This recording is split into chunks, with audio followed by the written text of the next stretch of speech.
दोस्तों, आज का हमारा टॉपिक है 21वीं सदी का भारत।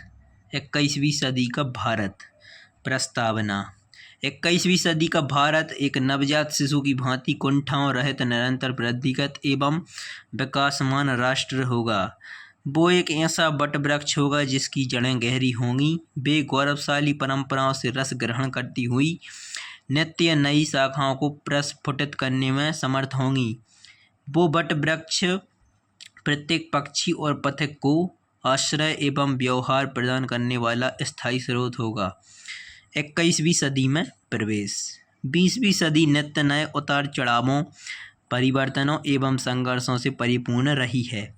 इसके पूर्वार्ध में 2 विश्व युद्ध हुए, जिसके कारण भगवान और विधान दोनों के प्रति जनसामान्य की आस्थाएं डगमगा गईं। इसी कालावधि में भारत का विभाजन एवं सांप्रदायिक रक्त रंजित नरसंहार हुआ। सत्य और अहिंसा के अवतार महात्मा गांधी जी की नृशंस हत्या भी इस सदी ने देखी। कहने का तात्पर्य ये है कि वस्तुतः 20वीं शताब्दी का वातावरण अनेक कुंठाओं, प्रेरणाओं एवं विसंगतियों से संकुलित रहा है। 21वीं सदी के कर्णधार नागरिक 20वीं सदी की विषमताओं से विहीन एवं समस्त कुंठाओं, पूर्वाग्रहों आदि से मुक्त होंगे।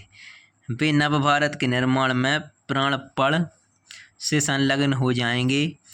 ये नई पीढ़ी प्रगति पथ पर अतीत के सुफल बटोरेगी, वर्तमान के फूल बिखेरेगी तथा भविष्य के बीज बोती हुई निरंतर गतिमान रहेगी। विज्ञान एवं कंप्यूटर। पूर्व प्रधानमंत्री श्री राजीव गांधी इलेक्ट्रॉनिक उपकरण तथा कंप्यूटर के सहारे भारत को 21वीं शताब्दी में ले जाने को निरंतर प्रयत्नशील थे। वे इसी मार्ग से 21वीं सदी में प्रवेश कराना चाहते थे।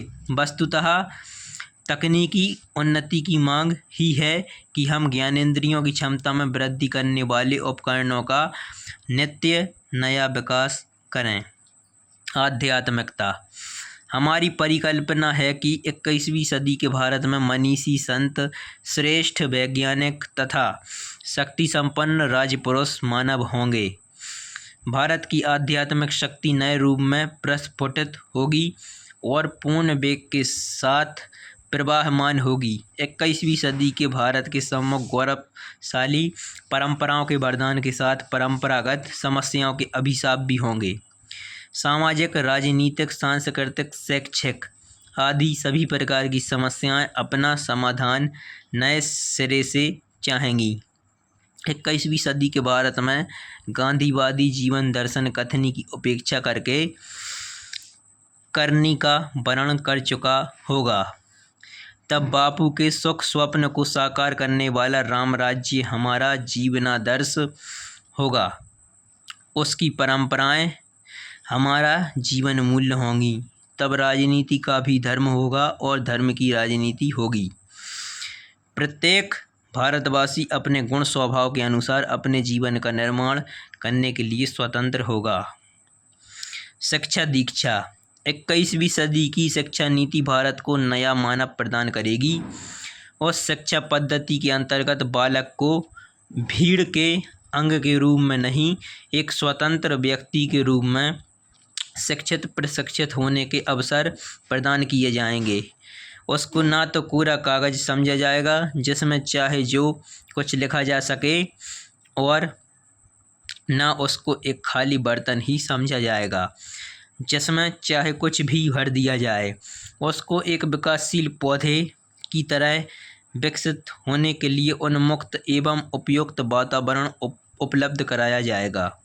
इसका निर्माण समर्पित शिक्षकों के हाथ में होगा। प्रत्येक स्तर पर रोजगार परक शिक्षा की व्यवस्था होगी।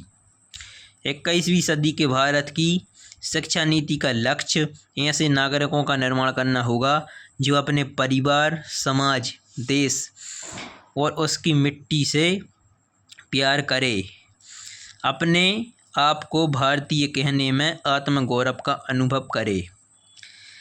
उपसंहार। इस प्रकार 21वीं सदी का भारत सही अर्थों में भारतीय मानवों वाला देश होगा। इनमें अपनी जन्मभूमि, संस्कृति, भाषा आदि के प्रति अगाध आस्था होगी। छुआछूत, ऊंच नीच, धनी निर्धन, राजा रंक का यहाँ नाम भी नहीं होगा। ईश्वर करे कि 21वीं सदी में भारत का स्वरूप हमारी कल्पना से भी अधिक समृद्ध एवं श्रेष्ठ हो। तो दोस्तों, इस तरह से आज मैंने आपको टॉपिक में 21वीं सदी का भारत बताया है। तो दोस्तों, इसमें विभिन्न प्रकार के पॉइंट जो दिए गए थे वो मैंने आप सभी को बताए हैं। तो दोस्तों, आप लोग मुझे कमेंट में बताएं कि आप लोगों को आज का टॉपिक कैसा लगा। और दोस्तों, आप लोग मुझे कमेंट में बताएं कि आप लोग अगली वीडियो किस टॉपिक पर चाहते हैं, ताकि मैं उस वीडियो को बनाने की पूरी कोशिश कर सकूं। और दोस्तों, आप लोग मेरे चैनल को लाइक, शेयर और सब्सक्राइब करें।